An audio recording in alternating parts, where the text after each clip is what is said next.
Hello, this is Mise, an English literature student at Shahid Shamran University in Ahvaz, and today I am going to talk about Mise and abyme as a technique in writing. Today I will give you definition, history, usage, and some examples of using Mise and abyme in many different platforms. Mise and abyme is a formal technique of placing a copy of an image within itself, often in a way that suggests an infinitely recurring sequence. This means that when you look at a picture, you see a picture inside picture, or movie inside movie, story inside story. It is like you look at the mirror and you see your reflection, but your reflection is standing in front of mirror and looking at itself. The term is derived from heraldry and literally means placed into a abyme. It was first appropriated from the modern criticism by the French author André Gide. The frame story exists when a story is told within a narrative setting or frame, creating a story within a story. So the frame story is the story you encounter. It is the story where you start reading. It is the story that when you open the book, you start reading. You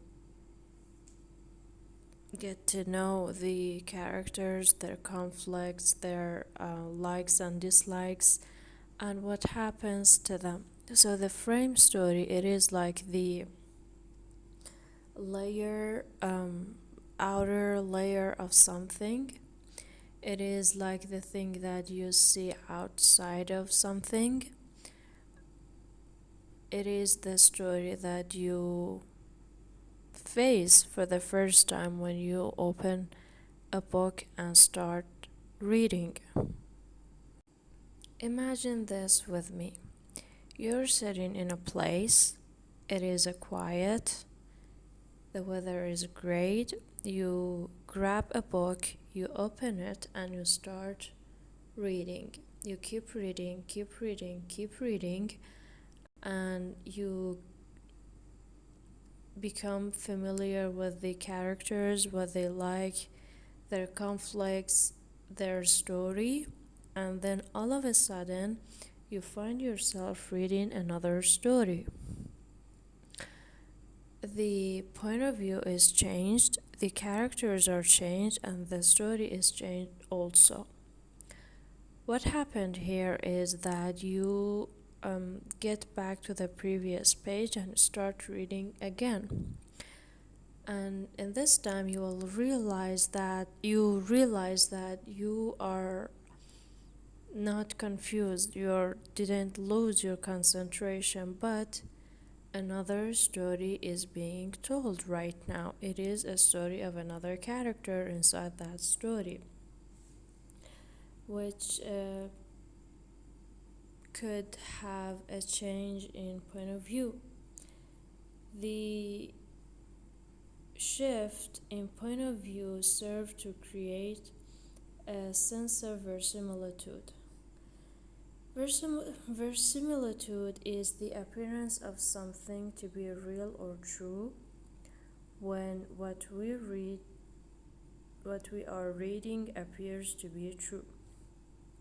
It is, for example, you start reading something, and in that story, someone says, Mary cut her finger, and it starts bleeding. At that point, you start picturing it, you start imagining it, that Mary cut her finger, and you can imagine the blood and the pain in the finger. We believe it is happening. If the book said that the cut finger produced a spark of fire rather than blood, the story would not possess verisimilitude, which means that if Mary cut her finger and we felt fire instead of pain or blood, we won't have verisimilitude.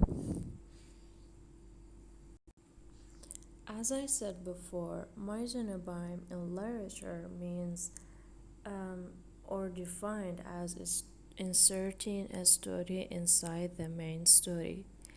It is the story that you start reading when you read the story.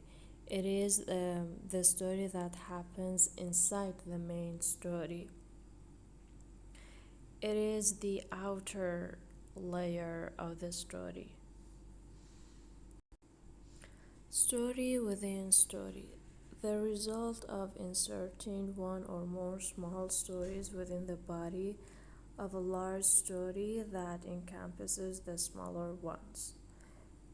The opening part of the story usually has some exposition, while the closing offers a commentary. Examples are Canterbury Tales by Chaucer and Heart of Darkness by Joseph Conrad.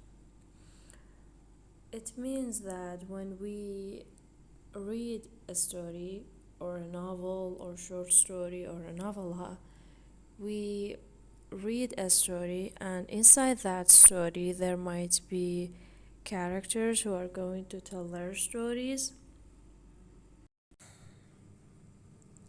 If I want to give example of Mise abyme in novella, I can say that Heart of Darkness by Joseph Conrad is a great example. The narrator is going to Congo River. He goes on a trip there, and there he meets Curtis, and pretty much the whole novella is the narrator is telling the story of Curtis and how he died.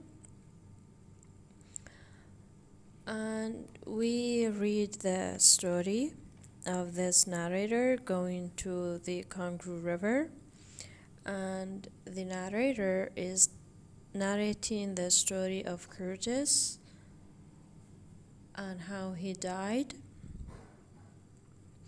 And at the end, we get back to the original story, the story of the narrator, telling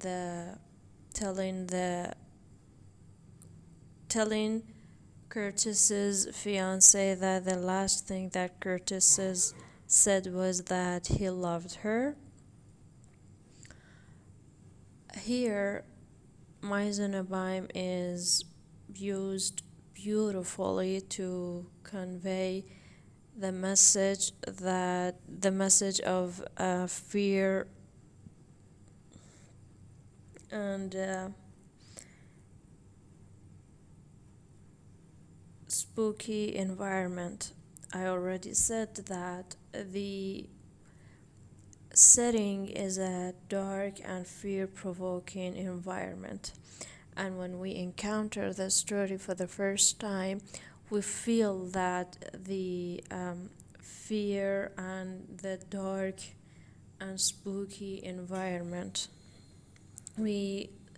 this verisimilitude that we feel it in the story. In painting, Mise abyme is defined as a painter who is drawing a picture of a painter. It is pretty much like that, like a painter is putting a mirror and sitting in front of it and start picturing himself, start drawing himself in front of the mirror. It is pretty much like the picture here, the picture that you see in front of you. In photography, Mise abyme is defined as picture inside picture. It is like you take a picture of yourself, and in that picture, we see that the picture which is taken is pretty much the thing that we see when we look at that picture from outside. In art and in everyday, Mise abyme is defined as it is like a reflection in the mirror. You look at the mirror and you see your reflection in the mirror in standing in front of mirror. It is pretty much the thing that we see in this picture. A man standing in front of the mirror taking picture of himself, and the reflection we see is standing in front of the mirror. It is like picture inside picture, mirror inside mirror. Example of Mise abyme in movies. If I want to make example of Mise abyme in movie, I can say that Titanic is really great example. When we see this movie, of course, it is a movie that we all have memories with it, memories that are accompanied with joy, happiness, love, or sadness and grief. It taught many people many things. It taught them love, loyalty, how to respect and honor each other and relationships. It also taught people the value of human relationship. When we see the movie for the first time, we see that the detective is interested in knowing how the ship was sank in the ocean. So we have the outer layer is the detective wants to know how the ship was sank.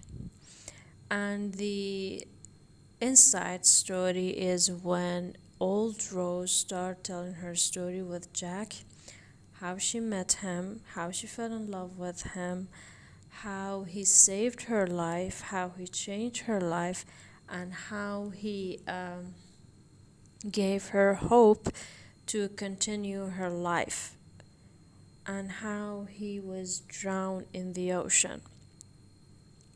Of course, in some points,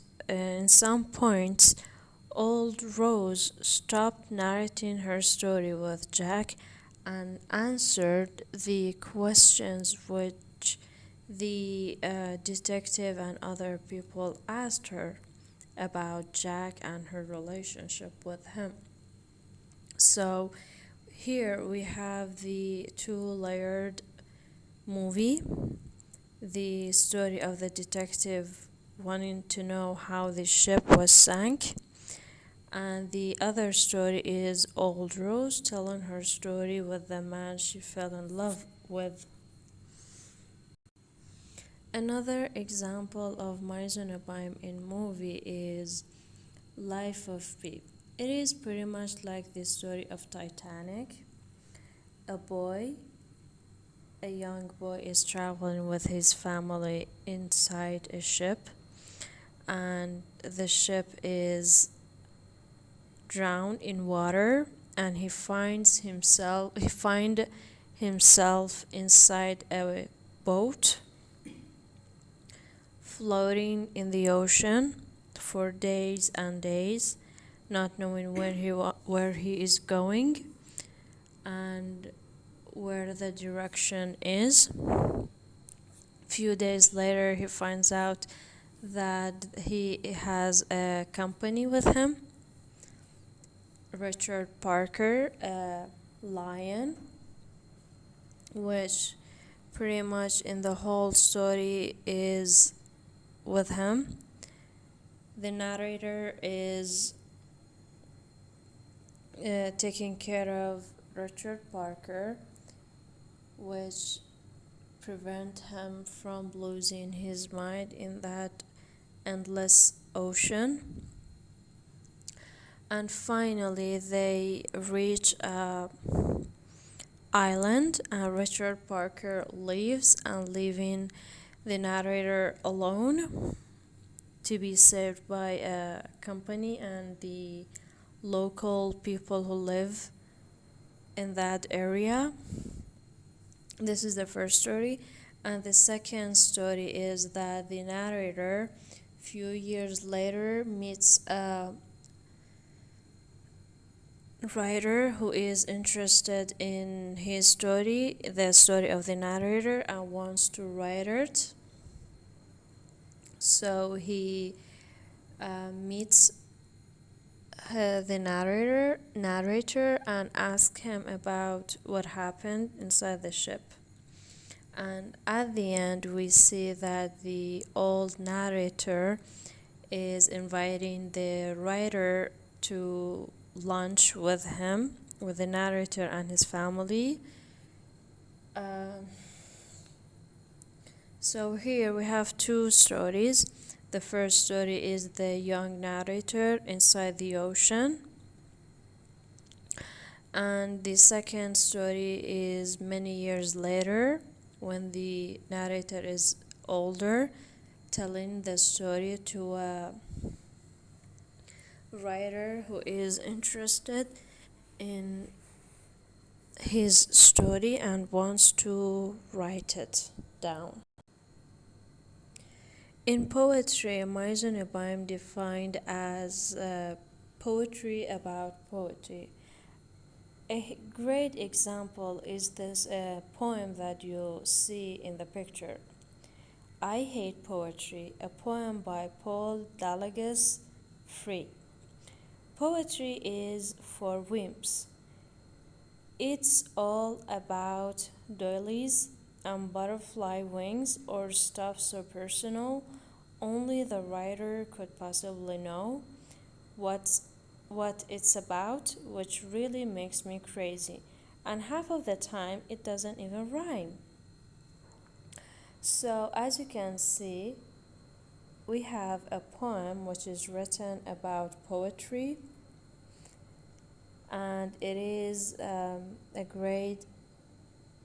it gives a clear image and definition of using Mise and abyme in poetry. Mise and abyme in short story. If I want to give example of Mise and abyme in short story, I can say that The Fall of the House of Usher by Edgar Allan Poe is a great example. When we first encounter the story, we are reading the story of a narrator accepting the invitation of his friend to go to his house and spend a couple of days with him. We are kind of go with the narrator inside the house of his friend. We are familiarized with his friend, which is having an unusual disease, and his sister dies, and the narrator helps him burying her. This is the first story. The second story is that when the narrator starts reading the story of Matt Rest, at that time he is reading the story, the narrator is reading the story. So this is the second story. He starts hearing a voice of a dragon. He starts reading a line telling us, which is written like this. The sound of the dragon is heard, and at that time he starts hearing the voice of a dragon in the hall, and he starts hearing someone screaming. He starts reading that someone is screaming in the story, and at the same time he hears someone screaming. And at that point, Madeline, the supposed to be dead sister, appears in the door and, in final embrace with her brother, both of them die. And the narrator, by seeing this scene, ran away from the castle, and when he looks back, he see that the palace is drowned in the water, and finishing the house and the Usher family. So in this story, there are kind of three Mise and abymes. The first one is when we read the story of the narrator accepting the invitation of his friend.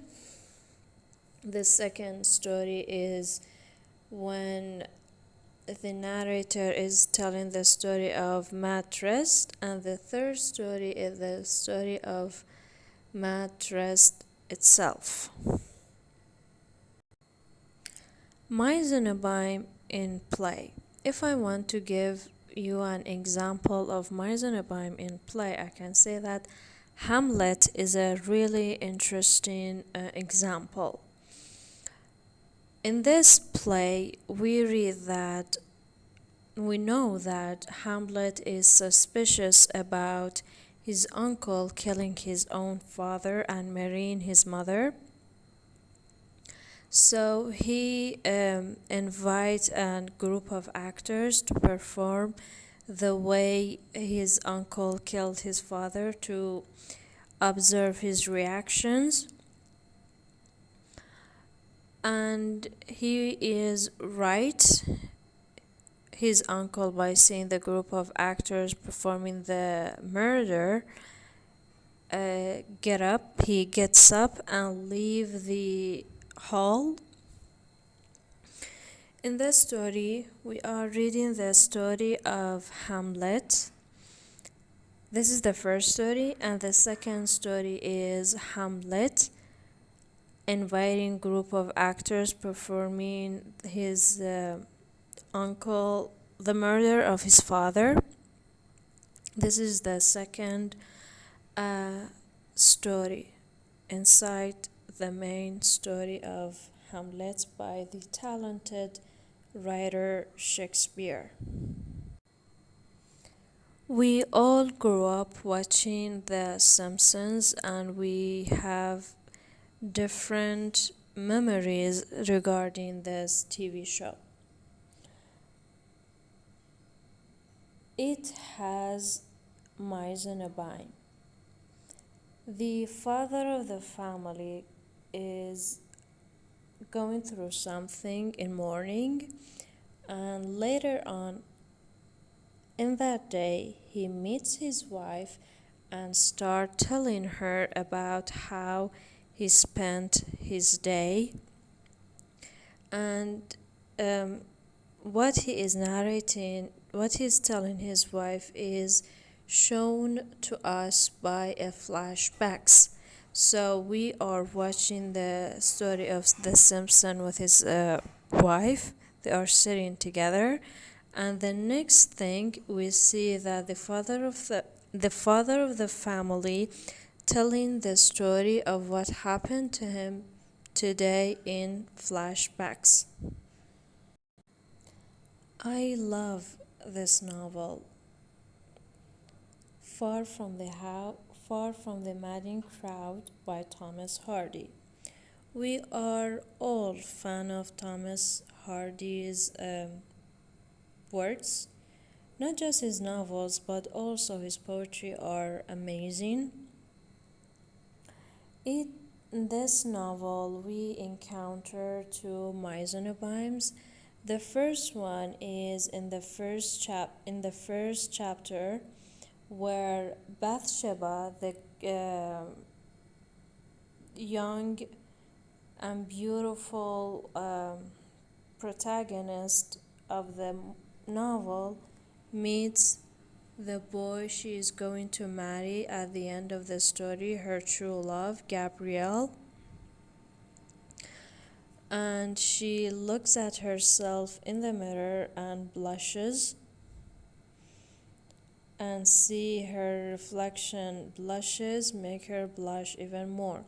So we see that Bathsheba blushes. This is the first one. And the second one, her reflection in the mirror blushes too, which makes her blush even more. And the second Mise abyme is when she sends a Valentine's with words on it, "Marry me," to Mr. Boldwood. And he meets her, he put them there and look at himself in the mirror. This is the second Mise abyme in this story in this novel by the talented Thomas Hardy. If I want to give an example of Mise abyme in mythology, I can say that Metamorphoses by Ovid is a great example. In the 10th book of this book, we have two Mise abymes. The first Mise abyme is in the story which opens the book, the story of Orpheus and Eurydice. Orpheus loses his wife on their wedding day. She steps on a poisonous snake and dies. So Orpheus travels to underworld to reclaim her. She is given to him in one condition, that before they reach the world of living, he shouldn't look back to her. And they, near the door, he wanted to make sure that she is still walking behind him. He looks back and look at her, and at that time he loses his wife for the second time.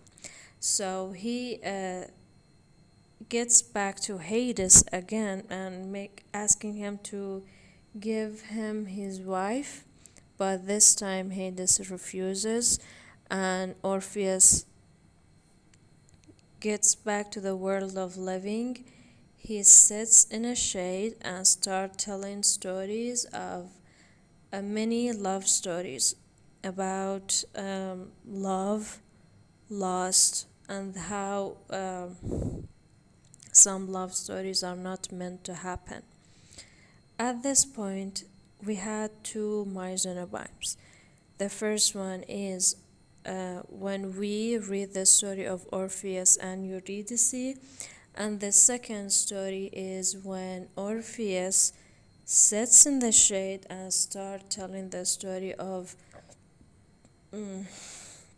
many love stories connected to each other by the concept of love. And the third Mise abyme is near the end, when Venus and Adonis is when Venus wants to win the heart of Adonis and telling him the story of Atlanta and Hippomenes, two young lovers. Venus wants Adonis to be in love with him and with her.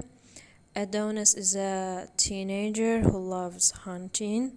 He doesn't know anything about love. All he cares about is hunting wild animals. So Venus makes a plan to win him. She starts telling him the story of Hippomenes and Atlanta, two young lovers who at the end turn to lions because someone saw them making love. And here we had this kind of multi-layered stories connected to each other by the concept of love, which makes even Mise and abyme a lot more easier to understand and makes it even more tangible to us as an audience. This is some of the references I use in this PowerPoint. I also wrote an essay about it, which is entitled under an analysis of Mise and abyme in Metamorphosis by Ovid, Book 10, which I will appreciate if you read and give me your feedbacks about it. This is my email in case you had any question, clarification, or feedback. It will means a lot to me, and I will appreciate it if you let me know what you think about my PowerPoint so that I can make even more of this educational PowerPoints. Thank you for paying attention. Thank you, guys.